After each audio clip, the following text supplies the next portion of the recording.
생각에 대해서 좀 많이 좀 생각을 할 것 같다라는 이번 참여 때 생각, 그러니까 이제 삼매를 방해하는 제일 대표적인 게 이제 그 감각적 욕망으로 인한 생각이거든요.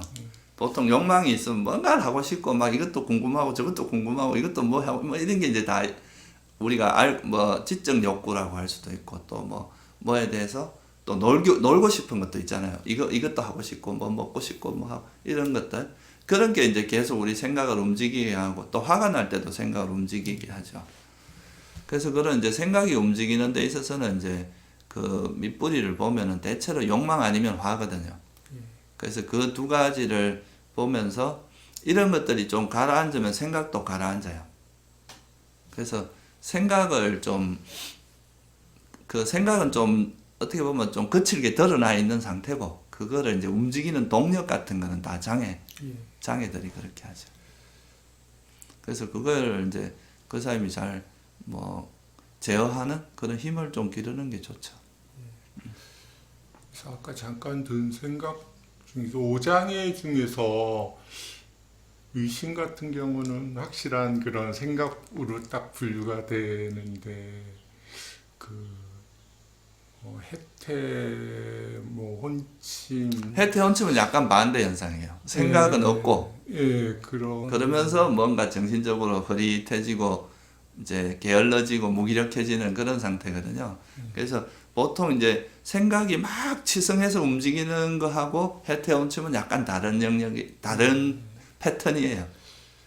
그래서 보통 이제 절에서 스님들이나 이제 보통 수행자들이 처음에 수행할 때는 이제 생각이 너무 많아 고생을 하는데 나중에 이제 세월이 좀 지나다 보면 이제 생각은 좀 가라앉는 거야. 그러면서 이제 이것도 밸런스인데요. 균형인데 생각이 가라앉으면은 이제 생각이 있을 때 마음이 약간 뜨거든요. 그러다가 이제 이게 가라앉으면 마음은 좀 이래 고요해지는 것 같은데 이게 진짜 수행으로 인해서 고요해진 게 아니라 이제 멍해지는 거라. 그러니까 이제 그 일종의 이게 뭐냐 하면 타성해졌는 거예요. 수행이. 이렇게 타성해져서 그 해태혼집 쪽으로 가는 거죠. 이럴 땐 또 동기부여를 해서 약간 자기를 경책해서 좀 마음을 또 정신을 바짝 차려야 돼. 그래서 제가 항상 말씀드리지만 이 두 가지의 균형이 되게 어려워요. 수행에서는. 다 사람들이 세속에서도 그렇고 수행에서도 그렇고 한쪽으로 막 가는 건 쉬워. 그거는 해오던 일이라서. 근데 이거를 한쪽으로 갈 때 적절히 이렇게 한 걸음 물러서서 그거를 이렇게 볼 수 있는 이런 힘이 되게 약하거든요. 균형감을 찾기가 되게 어려운 거예요. 그리고 이제 그 어떤 한쪽에 이렇게 딱 그 자기가 있는 것이 되게 편하거든요. 그 논리대로 판단하면 모든 것이 그렇기 때문에 그쪽 한쪽으로 딱 있는 게 편하기 때문에 균형을 잡는 걸 사람들이 별로 훈련을 잘 안 해요. 그러니까 그건 세속에서도 그렇고 수행에서도 그렇고. 아마 어떤 사람은 막 수행으로 따지면 어떤 사람은 막 시종일관 용맹정진으로 가는 사람들이 있고 또 그게 아니면 아예 이제 좀 세속적인 방향으로 흘러가거나. 그러니까 그 적절한 균형이 없는 거예요. 그러니까 수행을 하더라도 부처님께서 그래서 제일 처음에 이제 그 극복한 게 고행과 이 감각적 욕망을 극복한 거잖아요. 너무 그러니까 한쪽으로 가면 안 된다는 거죠. 그러니까 그거 딱 적절한 균형이 뭐냐 하면은 그 욕망에도 빠지지 않고 고행도 안 하는 게 벗어남의 행복을 이용하는 거거든. 그게 이제 소위 말해서 삼매 행복, 평화로운 행복 이런 그 힘을 이용해서 이제 수행을 하게 하는. 근데 이건 세속에서도 만약 이런 게 중심이 되면 사람들끼리 싸울 일이 별로 없어요. 합리적으로 판단을 하고 잘못된 건 인정하고 이렇게 되는데 이제 이게 아니라 욕심이 작용하면 그렇게 안 되거든요. 욕심을 성취를 해야 되니까 그걸 그래 할 수가 없어. 그래서 그게 좀 어려운 면이에요. 저는 지난 8월 초에 그 친구상을 당했어요. 그래서 상 자체는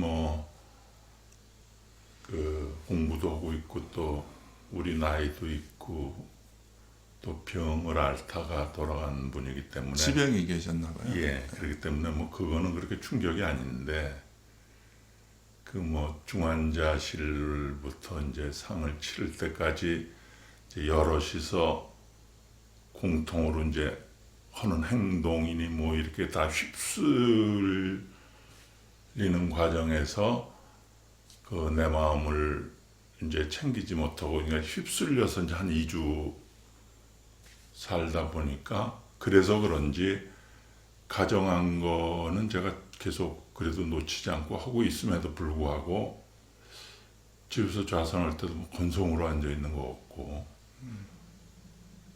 그 다음에 뭐 수행이라고 하려고 그래도 그러니까 마음이 그냥 싱숭생숭하신 거죠. 산란하다고 그러나 뭐 예, 산란하다고. 안 돼요. 예. 그러니까 앉아도 호흡 수행을 하려고 앉아도 안 되고 경행을 해도 그냥 걸어 다니는 거고 이렇게 수행 모드가 깨진 것 같아요. 예. 그 일주일을 좀 단절시켜보고 한번 리빌딩을 해보자 하고 들어왔는데 잘 될지 모르겠습니다. 그게 아마 이제 교사님께서 그래도 60년이나 알아오셨으면 되게 소중한 분이시잖아요. 그러니까 이제 그런 분이 이렇게 돌아가시면서 또 중환자실에 있는 모습이나 이런 것도 다 네, 보셨을 네. 거 아니에요. 그런 게 아마 심리적으로 좀 생각하게 만드는 것들이 많았겠죠. 그러면 아마 이제 그게 좀 뭐 아무래도 그게 또 본인 그 사님의 모습하고도 오버랩 될 수 있거든요. 그게 나도 저렇게 될 수 있고 뭐 그럴 수 있다는 거. 그래서 이제 그런 것 때문에 좀 그런데 오히려 그 사람은 그런 걸 공부하시는 분이시니까 수행하시니까 그런 거를 오히려 모든 사람이 이제 저래 될 수밖에 없다는 거를 이해하고 남은 시간을 조금 더 이렇게 마음을 잘 쓰고 또 죽음에 대해서 의연하게 맞이할 수 있도록 준비해야 되겠다.